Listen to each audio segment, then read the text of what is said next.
Are you ready to taste the rice and beans that we made?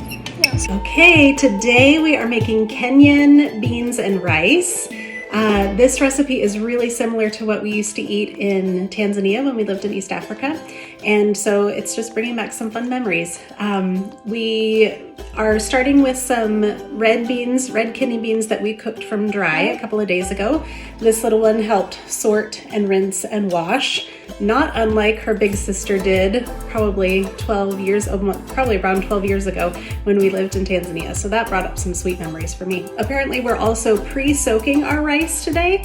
Not a technique that I would necessarily recommend, but for today, we're gonna have to make it work. Okay, so we're gonna start pouring. We've turned our pot on high, and do you wanna pour the oil in?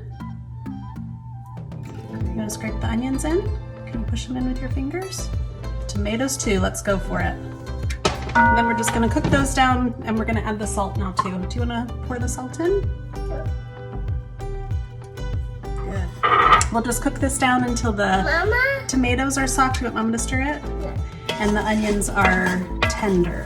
Okay, so our tomatoes and onions have cooked down a little bit. They're getting nice and juicy. We're gonna add our beans. Hi. The rice. We'll give it a stir. We'll bring it to a boil, and then we'll let it simmer for at least 30 minutes to help the moisture absorb into the rice and for the rice to cook. Are you ready to taste the rice and beans that we made?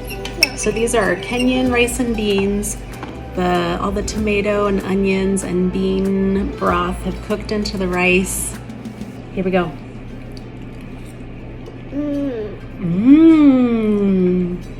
It tastes like Africa. Yummy.